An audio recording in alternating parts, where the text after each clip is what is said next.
In our series of covering Anish Giri versus Vidit Gujarati games, we have now reached game number 4 between them. In this video, we are going to cover two games, game number 4 and game number 5. Until now, the score has been 1.5 for them. Three draws. First at Reykjavik, then at Tata Steel Vaikanze, classical game, then at Tata Steel Chess India Rapid, and now we are going to review the two Blitz games that they had played. This was part of the Grand Chess Tour, so the time control was 5 minutes plus 2 seconds increment, and the game begins with it first rapid game they played two was with it having the white pieces d4 knight f6 c4 g6. Will Anish play the King's Indian defense again? He does. Bishop g7 g3 bg2 knight c6 knight f3, but now when the time has come to play, let's say d6, he goes d5 and converts this into a Grunfeld. So with it takes, knight takes, castles, rook to b8. This is not very common here because in such a position, the main move has been knight b6, played a lot. There's also knight takes c3, but rook b8 is Anish's way of sort of, getting with it off the prep, but Vidit himself had played this move against Haridas Paskua a year ago. So maybe Anish was kind of using Vidit's weapon on him, or maybe they prepared it together. E3 was played, knight takes c3, b takes c3, and b6. So this is one of the ideas of putting your rook on b8. Now knight e5 doesn't threaten this knight here, you can just take it, the rook is no longer hanging. Bishop a3, knight a5, looking at the c4 square, bishop b4, bishop a6, hitting the rook, rook to e1, c5 was played, and a very interesting pawn sacrificed by Anish, because somehow it seems like with this move bishop a6, he has put himself in a slightly unfavorable situation. Like now if you go knight b7, your bishop is not so well placed. He should have actually played knight b7 here itself after bishop b4, and with the idea of c5, it seems like black is okay. But bishop a6, rook e1, c5, and now with it took queen c7, a typical pawn sacrifice. With it took, pawn takes, and white is now a pawn up. But black has some compensation because c3 pawn is slightly weak. With it instantly goes knight d4, a good move, looking at c6 square in future, rook f d8. Now you would love to play this and fork your opponent, but unfortunately the queen is hanging, so queen a4 was played by Vidit here, bishop b7, takes, and this is a very solid extra pawn for white. Vidit goes rook a d1, rook c8, queen b5, knight to c4, queen to d5, and already white is pressing here. Black has compensation, e6, queen e4, b5, h4, knight to b2, rook b1, the knight came back, and now rook e d1. So slowly and steadily with it improving his position, h5, knight f3, bishop f6, and now rook doubling on the d file with rook d3. He went knight to g5, rook a7, and a3.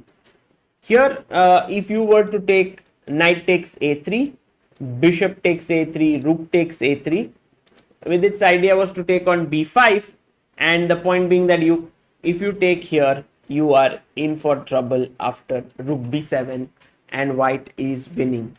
But if you don't take on c3 and if you just go back, this seems like quite a favorable trade of the a and b pawns for black. This is still weak and the position should be around equal.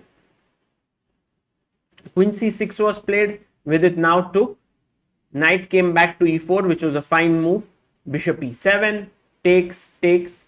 Well, he had to do this. Let's say if he played here knight takes a3, then after rook a1, rook a6, there is knight c5, and white is winning. So bishop e7 takes, rook takes b5, and in this position now Vidit has 2 extra pawns.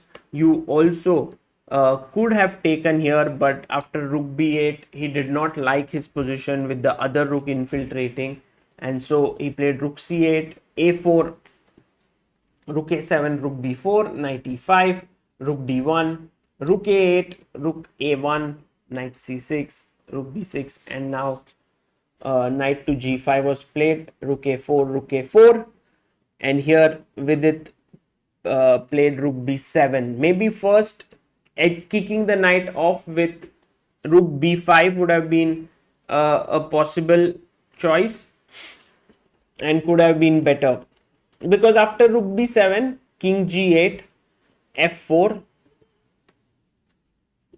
perhaps there were other options like moving the knight away, but f4 weakens the king a bit, and now Anish moves in with checks and knight c4, and after rook f7, knight d2, knight e4, it soon transpires that actually black has not just counterplay, he's actually winning a piece here, because now if you take on g5, your rook is hanging, and so this discovered check was very powerful here. I think Vidit could have gone king e1, but he did not like knight f3 check. This is around drawish, this position, and maybe this was an easier way to draw. He went king e2, king d3, knight g5, rook f6, knight h3, takes. And I think in this resulting position, by the way, there was this nice tactic here, which was after, instead of knight h3, there was rook d2. Because if king d2, there is knight e4, and if king c4, my knight could come into the center. But okay, that was also complicated, because now white has 3 pawns, and over here Anish sort of agreed to a draw after rook f8, although according to the engines, black is clearly better and should have played on. But with little time on the clock, they agreed to a draw. So with this, the score between Vidit and Anish now moved to 2-2 between them as we go into the next game. By the way, this picture is very nice, taken by Lennart Otis. It is at the venue, and you can see there Vidit and Anish having a very nice time before the round, you know, good friends of each other. So next game played in the same tournament is actually a very, very important one, because this is the one where Anish scores the first victory between, it's the first decisive game between them. Anish has the white pieces, d4, knight f6, c4, e6 by Vidit, played here, knight f3, d5, g3, Catalan, bishop e7, goes for the open Catalan, queen c2, a6, a4, bishop d7, takes, bishop c6, all well known theory, bid e5, queen c2, bishop e4, queen c1, h6. We have 283 games here, rook d1, knight bd2, and now with it takes, bishop takes. This position also has 77 games already played, and the idea is that now you have after this you have a very solid structure as black. Anish plays e3, knight a6, h4. The only reason why white is slightly better is because he has space in the center. Also, his bishop is well placed, but overall the position should sort of peter out into equality many times. But g6 played by Vidit, h5, g5, queen c4, queen e7, queen e2, knight to b4, knight c4, rook d8, and now rook d2, bishop g7. Anish manages to kind of build up here. Perhaps he can go e4 very soon. He plays e4, rook c8, e5, also nice move. Sort of d6 square is weakened. Knight d5, bishop e4, b5, and I think this was a key mistake. I think Vidit got under a lot of pressure here, and he sort of pushed off but here maybe queen e7 waiting would have been better. After take, knight d6. Now he took, well, if he had played rook here, still after knight b5 is hanging, there is also bishop d5, there is also rook c2. White is in the driver's seat. So rook d6, e d6, queen d6 happened, and now queen b5. So you are not only an exchange up, but now black has no pawns for it as well. Knight b6, queen a5, king g2, bishop d4, b3, queen a3, and now rook c2. Good move. I think Anish converts this very smoothly. Goes rook f7, bishop f2. Well, the idea is if you take with the king, maybe he wanted to play rook takes e4 here. Even that was winning for white, but Anish finds a better way. Bishop g6, bishop e3, and rook f7. And here Vidit resigned. So this was a very clean win by Anish, first playing a very solid opening in the Catalan, and then slowly increasing the pressure with this very nice idea. Rook d2 and rook a d1, and then e4 e5. So a great game by him. And with this, the score between the two players is the following. Now Anish leads with 3-2 after 5 games, and I'll be bringing in more games for you to see. The rivalry still continues, but bear in mind that on 26th of July we have the Chessbase India Originals death match between Anish and Vidit. They're going to play each other in the Dublin Square in Phoenix Market City. It will be a very nice event with a lot of people. We are closing in on the 500 ticket mark.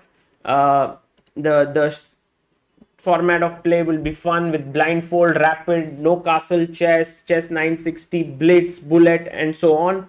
And there'll be a lot of interesting things. There's also going to be an exhibition match. There's also going to be commentary by me, Samay, Amruta, and on 25th is a rapid event that is going to be held with a prize fund of 50,000, and top 10 players get to play Anish and Vidit in a simul on 25th of July. So we have 2-day plan. On 25th morning is a rapid event, 25th evening is a simul, and 26th is the death match. If you just want to watch the death match, it is 499. If you want to play the tournament as well, the ticket is 799. I'll put the link in the description, and you might want to get them. I'll see you all in Mumbai. Until then, guys, take care. Bye bye.